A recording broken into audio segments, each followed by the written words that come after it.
ही जख्मी हो गया है। सिक्योरिटी फोर्सेज ने इलाके को घेरे में ले रखा है और सर्च ऑपरेशन जारी है। हलाक किए गए दोनों दहशतगर्दों के पाकिस्तानी होने का शुबा है। इनके कब्जे से भारी मिकदार में हथियार और गोला बारूद और दीगर मवाद बरामद किया गया है।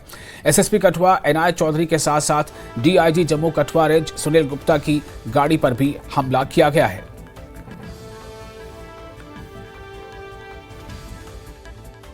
कठुआ के हीरानगर सेक्टर में जो कल शाम से यहाँ पे एक इनकाउंटर चल रहा था वो अब खत्म होने लगा है। 2 आतंकवादी अभी तक मारे जा चुके हैं, ऐसी सूचना है। और आपको मैं बता दूं, हमारे कैमरामैन आपको दिखाएंगे इस जंगली इलाके में, और एक पुल दिखाएगा आपको, और वहां से जो गाड़ियां भी आ रही हैं, इसी पुल के आसपास दूसरा आतंकवादी छुपा हुआ था। लेकिन हमारे जो बहादुर जवानों ने आज सुबह से अनथक मेहनत की, रात भर भी वो इसी चीज में लगे थे, जिसमें एक हमारे सीआरपी जवान की शहादत भी हुई। लेकिन हौसला बुलंद था और हमारे जो SOG, Jammu Kashmir police, army, CRPF के जवानों ने बहादुरी का काम किया और जो दूसरा आतंकवादी है उसको ट्रेस किया, उसकी लोकेशन को ट्रेस किया, क्योंकि वो अपनी लोकेशन को बिल्कुल चेंज कर रहा था। कल शाम से ही जब एक आतंकवादी को, पहले आतंकवादी को मार गिराया गया था, उसके बाद ये जो दूसरा आतंकवादी है लगातार जो लोकेशन चेंज कर रहा था। लेकिन उसको लोकेट किया गया आज सुबह से। ड्रोन की मदद ली गई, स्नैपर डॉग्स की मदद ली गई, एडीजीपी हो, डीआईजी हो या बाकी जितने भी टॉप ऑफिशियल्स हैं पुलिस के और आर्मी और सीआरपी के, वो भी यहाँ पे डेरा लगाए हुए थे इस पूरे इलाके में। और इस इलाके में कल शाम को जो घटना हुई उसके बाद इसको पूरी छावनी में बदला गया और अब 2 आतंकवादियों को मार गिराया गया, ऐसी सूचना है। अब तीसरा आतंकवादी ना हो यहाँ पे, उसके लिए कॉम्बिंग ऑपरेशन चल रहा है। और फिलहाल आप सीआरपी और आर्मी के जवानों को देख रहे हैं कि एक कामयाब ऑपरेशन के बाद वो दूसरे अपनी इस साइड पे आ रहे हैं। इसका मतलब है कि ऑपरेशन कामयाब हुआ, दोनों आतंकवादी मारे गए हैं। अब तीसरा आतंकवादी ना हो वहां पे छुपा हुआ, उसके लिए अभी भी सर्च ऑपरेशन चल रहे हैं। तो फिलहाल इस ऑपरेशन में 2 आतंकवादी मारे गए, एक सीआरपी का जवान शहीद हुआ और एक सिविलियन जो है उसको भी इंजरी कल शाम को हुई थी, जब पहला असॉल्ट किया गया था यहाँ पे इस गाँव में आतंकवादियों की तरफ से। तो फिलहाल ये खबर है कि 2 आतंकवादी मारे गए हैं। कहा जा रहा है कि दोनों पाकिस्तानी हैं। बहुत भारी मात्रा में हथियार भी मिले हैं, जो पहला आतंकवादी मारा गया था उससे और दूसरे आतंकवादी से भी हथियार मिले हैं। अब इनका क्या मंशा थी, इनकी क्या प्लानिंग थी, उसको खंगाला जाएगा, उस पर उसको देखा जाएगा। फिलहाल हम इंतजार कर रहे हैं एडीजीपी की जो एक मीडिया बाइट होगी उसमें वो पूरा खुलासा कर सकते हैं इस ऑपरेशन का। लेकिन फिलहाल 2 आतंकवादी अब तक मारे जा चुके हैं। कैमरामैन चांद के साथ में समीर भट्ट, न्यूज़ 18, हीरानगर, कठुआ। कठुआ के हीरानगर में ऑपरेशन के दौरान दहशतगर्दों ने एसएसपी कठुआ इनायत चौधरी के साथ साथ डीआईजी जम्मू कठुआ रेंज सुनील गुप्ता की गाड़ी पर भी हमला किया। इस दौरान दोनों को किसी किस्म की चोट नहीं आई है और दोनों महफूज हैं। वाजिले के इलाके में कल रात से ऑपरेशन जारी है।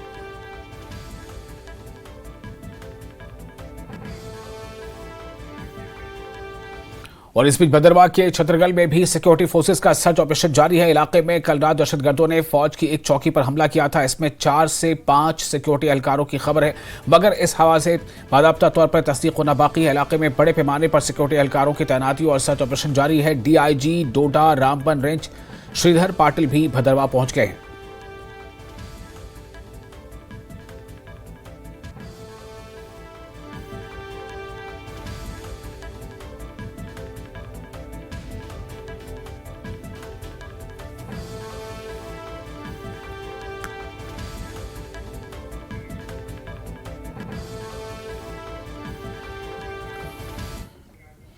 और भलेसा से बड़ी खबर है, मुहासरा और तलाशी ऑपरेशन शुरू। डोडा में एनकाउंटर जारी, गंडो भलेसा में सिक्योरिटी अलर्ट पर।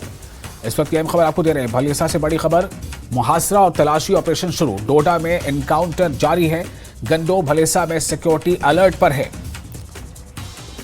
तो भद्रवाह के बाद अब ये खबर भलेसा से बड़ी खबर है। मुहासरा और तलाशी ऑपरेशन शुरू कर दिया गया है। डोडा में एनकाउंटर जारी है, गंडो भलेसा में सिक्योरिटी अलर्ट पर है।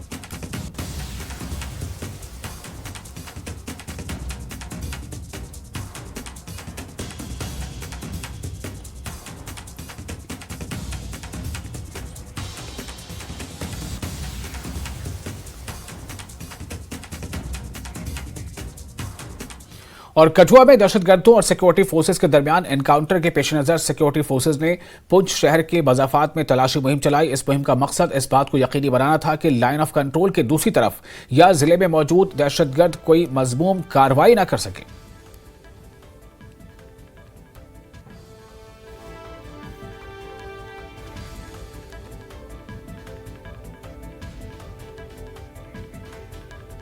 और जम्मू कश्मीर में हालिया दिनों में हुए दहशतगर्दाना वाकयात पर कांग्रेस लीडर राहुल गांधी ने बीजेपी हुकूमत पर सख्त तनकीद की है। उन्होंने ट्वीट किया है कि वजीर आजम नरेंद्र मोदी मुबारकबाद के पैगामात का जवाब देने में मसरूफ हैं। उन्हें जम्मू कश्मीर में मौत के घाट उतार दिए गए श्रद्धालुओं के परिवारों की चीखें सुनाई नहीं दे रही हैं। रियासी, कठुआ और डोडा में अलग अलग दहशतगर्दाना वाकयात हुए हैं, लेकिन वजीर आजम अभी भी जश्न में मगन हैं। राहुल ने लिखा है कि मुल्क जवाब मांग रहा है, आखिर बीजेपी हुकूमत में दहशतगर्द हमलों की साजिश रचने वाले पकड़े क्यों नहीं जाते।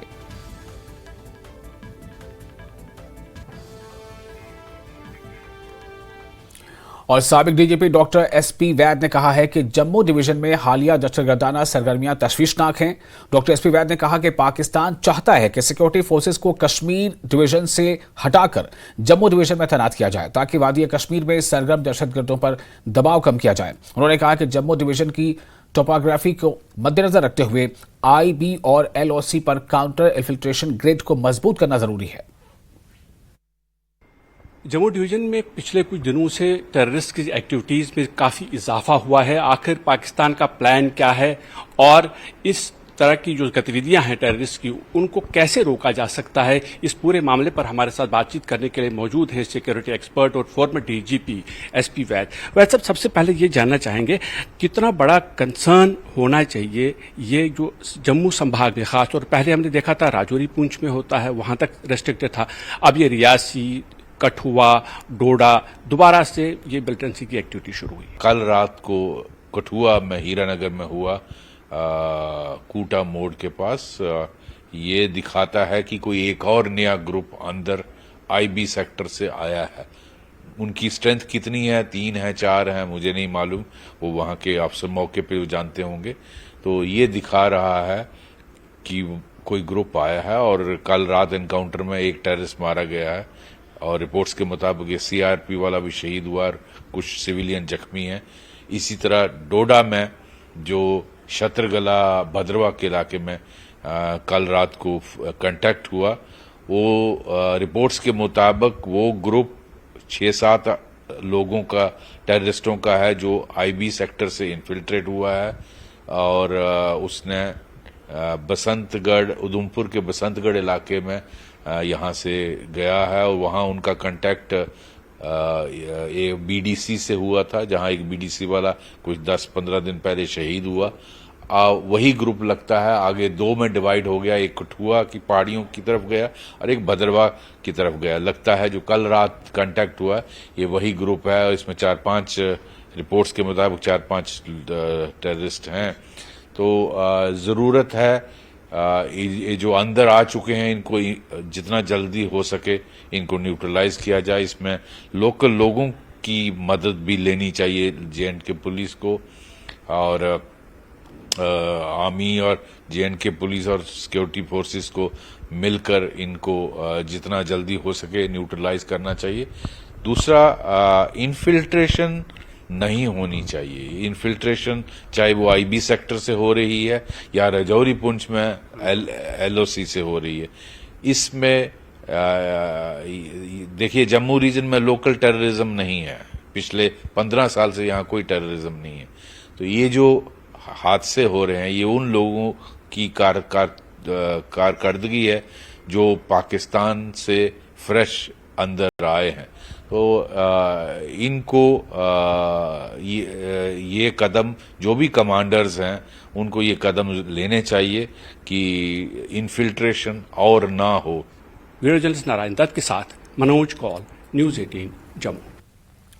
और नेशनल कॉन्फ्रेंस के सदर डॉक्टर फारूक अब्दुल्ला ने कहा है कि बदकिस्मती से हमें अभी भी पड़ोसी के साथ मसला है और पड़ोसी के साथ मसला फौजी कार्रवाइयों से हल नहीं होगा। उन्होंने कहा कि जब तक हम अपने पड़ोसी से बात नहीं करेंगे हम मसला हल नहीं कर पाएंगे। उन्होंने कहा कि दहशतगर्द आते रहे हैं और हमें इसका सामना करना पड़ता है और बेगुनाह लोग मरते हैं। उन्होंने कहा कि अमरनाथ यात्रा शुरू होने वाली है और इसमें अगर कोई भी छोटा सा वाकया भी रूनुमा होता है तो हमें बाकी मुल्क में निशाना बनाया जाएगा, जबकि हम कश्मीरी इसके जिम्मेदार नहीं हैं। Problem with neighbor will not be solved by military action. No military action has solved anything. Look at what is happening between Ukraine and Russia. People thought in 2 weeks it will be over. It's the second year now that war continues and destruction continues. And look at the Gaza situation. These things don't solve the problems. Today, United Nations Security Council has taken up now that between Hamas and the Israelis, they will have to find a solution. And this is the way we find that in India also. Unless we talk to our neighbors, we will not be able to solve the problem that we have here. Because these terrorists are coming over the border. And they continue to come. Whichever government tomorrow is in here, we'll have to still face the same thing. And innocent people die. You see that a security person of the CRPF died in that attack in Kotua, in Doda. Now look at these things. Look at them seriously. And we need to come out of these situations. How long will we face these tragedies? And we have a yatra coming now, which is a major yatra. Any small incident that might take place in that will be blown up in the rest of the country. And we Kashmiris are not responsible for these things.